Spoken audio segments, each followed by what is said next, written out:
Hello and welcome to another video tutorial. Today we're gonna make a goods shed. Let's have a look at it. Yeah, I know what you're thinking. This shed will never ever last the first storm that comes in from the sea, and yes, that is the look I'm after. So to get this look, we're cutting the planks individually using a balsa slicer and assemble it to the frame.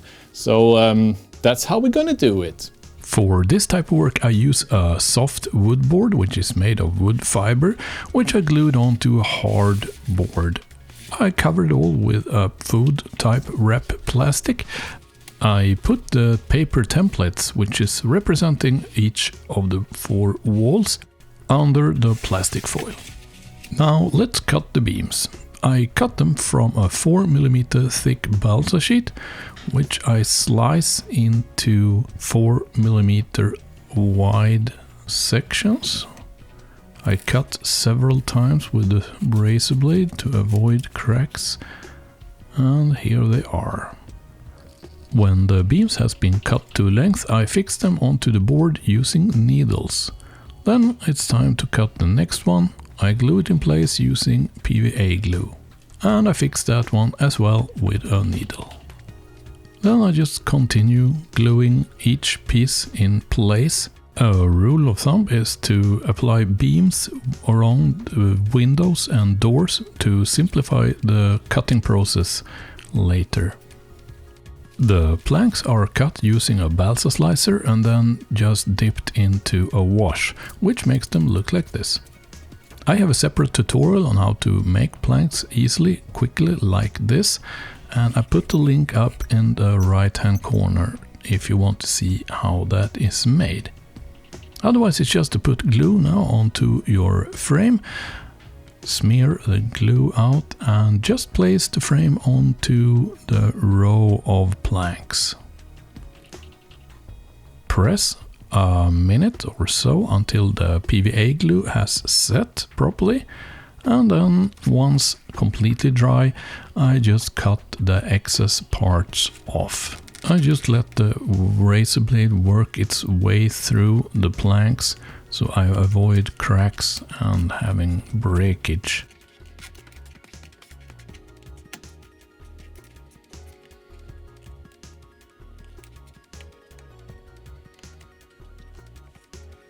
When I've trimmed the edges, I go ahead and make the cutouts for windows and doors.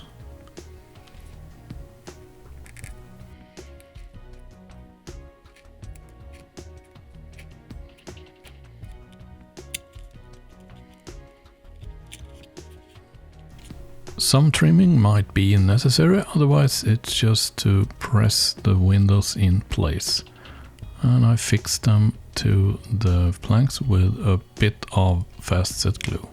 The windows and the door I'm using here comes from a plastic kit for a goods shed, so I just cut those windows out from that building and transfer them over to this one.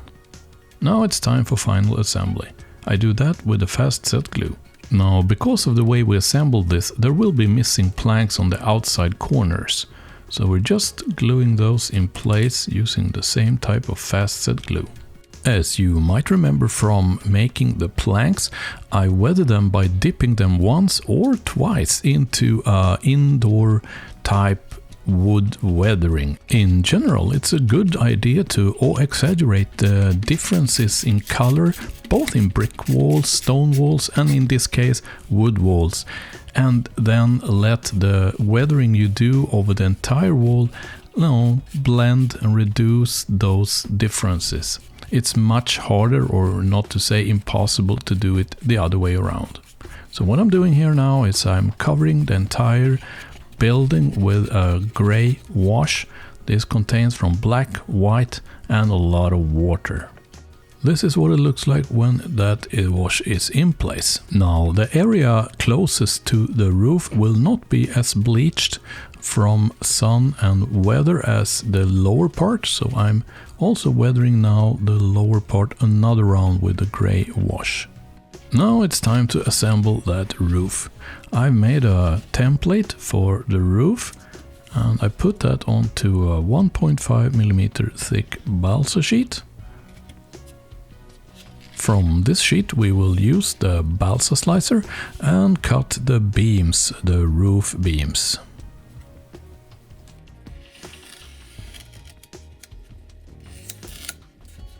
It's nice to have a few different of these balsa slicers with different thicknesses, because it simplifies and speeds up the work you're doing.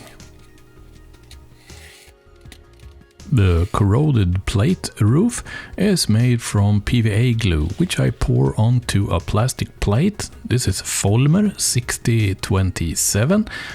Once the PVA glue has dried, you have a flexible roof pattern on both sides and you're ready to paint it. For this I use a Humbrol metal coat. It has item number 27001. I cut the roof to size once the paint has dried. A roof made in PVA glue like this one will remain soft and flexible for a few days before it hardens. Now time for those roof beams. I made a slot in the front and the rear wall, put glue in that slot, and now I put the beams in place. I glue the roof in place using the same type of PVA glue. My plan was to use the sliding doors which came with the kit. It turned out that Faller has made some strange modification to the scale, so the sliding doors were like 1:120 and looked like, tiny, so I have to make my own doors. Those are made from styrene strip and a pre-engraved sheet from northeastern scale lumber. So I cut two square pieces out from the pre-engraved wooden sheet, and then I glue the edges made from styrene strip like this. Then I need to trim the edge of the doors a bit. The roller mechanism on the kit doors looks still good, so I cut them out from the doors using a saw like this. I make a cutout in my frame and glue those rollers in place using fast set glue. Alright, now we got our new doors in correct scale. Only a handle remains. Yeah. The tricky part now is to not get caught in the fast set glue. Yeah, I did it. Then it's just to paint them gray, so they blend in with the rest of the shed, and glue them in place. Now time for some roof weathering. I use two colors from Vallejo. It's burnt umber and cavalry red. I partly blend those colors, mix a lot of water with it, and then I make streaks onto the roof. Now let's put the final touch to the plankings around the building. We're doing that with white pastel. So I grind some of that pastel off onto the wall, and then I just smear that pastel out using isopropanol. If you dip into the isopropanol, you reduce the amount of whiteness, and if you avoid dipping, the wall will look more whitish. Now next move is to add some black pastel. I do that mainly to the lower part of the building, and I smear it out in the same manner using isopropanol. The more you dip, the less effect. The less you dip, the blacker the wall gets. Alright, now we're all done. Now it's just to put it in place in the harbour.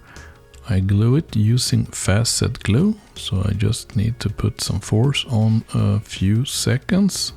Hey, where's the workforce? Ah, there they are. Look at this guy carrying this big wooden crate. There are two more to carry, but now he's got the backup. He's a bit tiny though, carries a smaller box. They both seems to be hardworking, so they need a couple of barrels of brandy. Yeah, they are. Oh, here comes the good strain.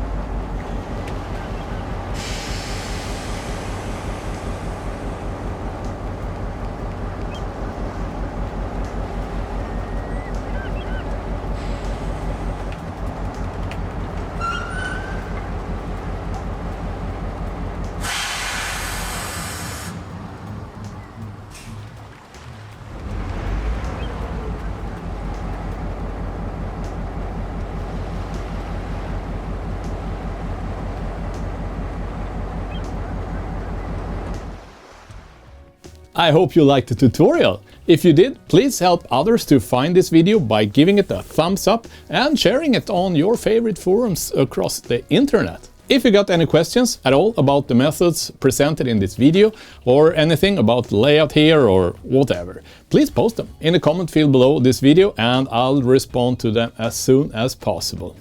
If this video helps you with your hobby, please remember that all of this is made possible by a few of you. Viewers are supporting the channel with like a few dollars each per month. So if you want to be one of the good guys, get onto Patreon and set up a support account there, or make a one-off donation via the PayPal dialog found in the video description below. Please subscribe to the channel and you will get a notification once next video gets published. Until that happens, see ya!